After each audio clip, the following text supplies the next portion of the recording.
Hi everyone, my name is Heather and I'm the person behind Happy Puppy Truffles, and for today's origami I wanted to show you guys an arrangement of traditional origami that we've done in the past and kind of how you can use some of the pieces of what we've done to put together to make something fun that you can use in real life instead of just having it look cool on your desk.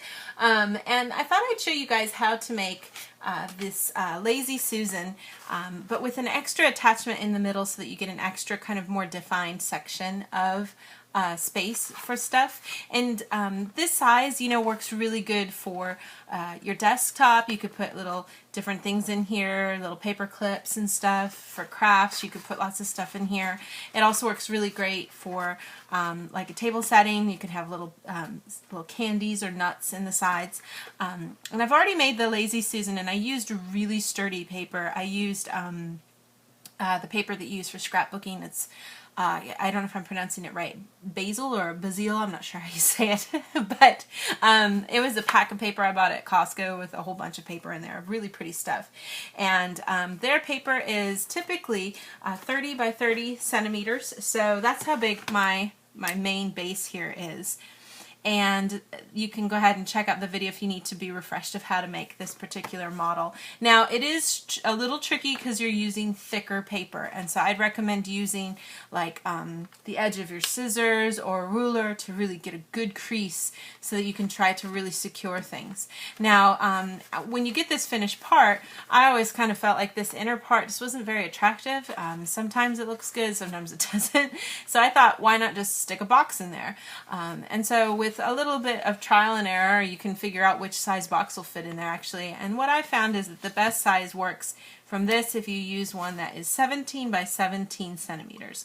And so I'm going to be using another kind of piece of the same scrapbooking paper. So I'll show you guys some of the technique for folding when you're dealing with thicker paper to make sure. But you'll get a really nice sturdy container when you do this, and this will last for a long time. You can keep it on your desk, like I said. You can use it for you know, snacks and treats like nuts and such that don't or wrapped candies that don't, you know, make a mark. You wouldn't want to put chocolates in here or something, that'd be messy. But yeah, but let me go ahead and put this to the side first, and I'll show you guys then with my paper here that's 17 by 17. Now you can tell this is a really thick paper. It's almost like if you're using construction paper too, you're going to have the same kind of thickness to work with. So when you fold your box, you're going to want to kind of consider which side you want to be the front side of your paper. Both sides are the same color, but I'm going to go ahead and choose for my textured side to be my color side. So with that facing down, I'm just going to go ahead and fold my paper in half both ways. And you want to just make sure, of course, that you've got like a ruler or something handy to help you with the creases. If you just use your hands, it really does a number on your nails and your fingers after a while. So it's good to have just a ruler or some scissors or something that you can use the edge for to kind of help you along.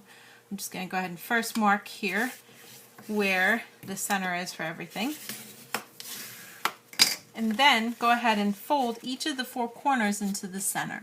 And it can be a little tricky with these papers because the crease becomes this big kind of thick weird line. So you want to try your best to kind of keep things lined up good with that as much as you can. And it's okay to kind of leave things just a little bit shy of being a perfect point, because it's kind of hard to be exactly on things when you fold stuff over here. It is really thick, so and using this paper is really doing a number on my doggy nail.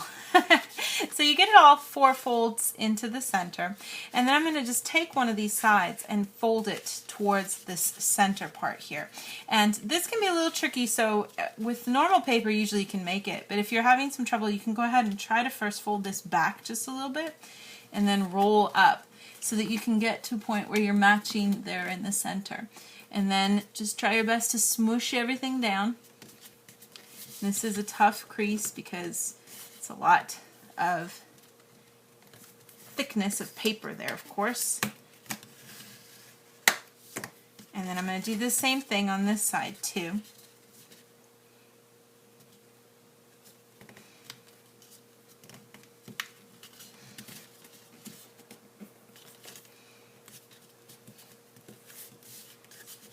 So get all that kind of folded over.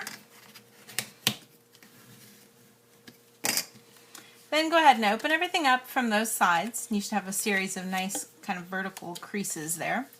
I'm going to take this flap here, fold it back, and it should be pretty even with these two sides here. And then I'm going to roll this forward towards my center.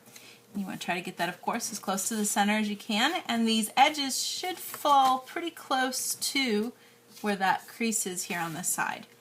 So try and make sure you're getting it at a good angle, so you're getting as close to those as you can, and then go ahead and smooth everything out, of course. Do the same thing with this side too, using those creases on either side as a guide, and then just folding towards the center here.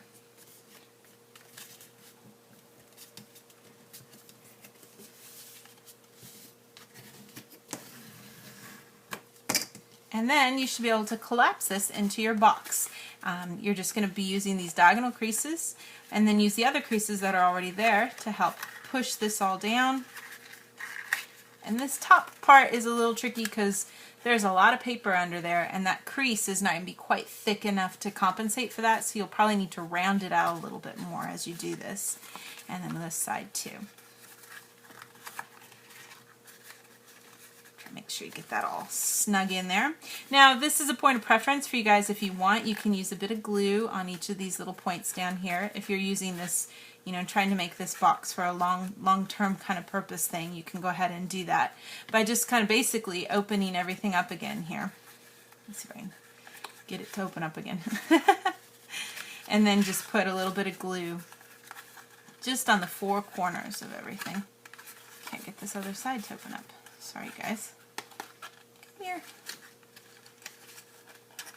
There we go. So I could start off, for example, here by putting just a tad bit of glue.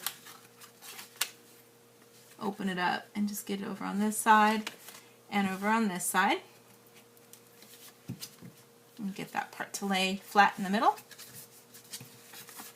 And then put a little bit here on the very top flap corner there and on this side too. That's really the only place you need the glue. And everything else will just kind of take care of itself.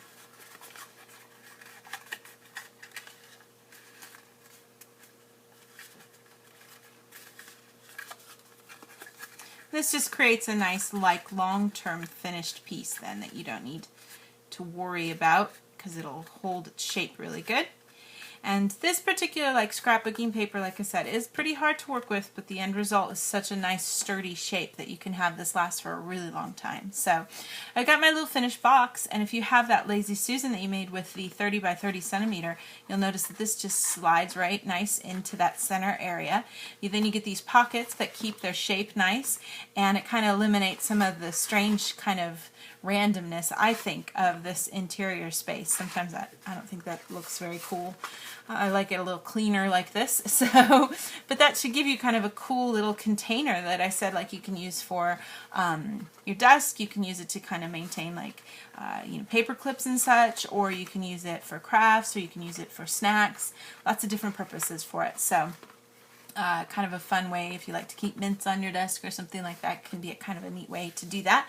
And so many different ways you can use different papers. Now I would definitely say making it this size. If you use regular paper, it's actually going to be way too flimsy and it's not going to hold its weight. You do need to really use something thicker if you're going to be making it this big. When you use regular origami paper, it tends to be about half this size, which is about 15 by 15 centimeter, and that's perfect for those kinds of size of projects. But if you do want to make something bigger, you will want to use either printer paper. Even printer paper I think would be too flimsy for something this size. You're going to want to have a little thicker paper, or double up your paper to make something work. So that's kind of our finished little combination of a Lazy Susan box, and then with the just standard basic box inside to kind of keep things looking a little fancy. And I'll have another arrangement kind of origami design for you guys next week. Thank you again so much for watching, and we'll see you next time.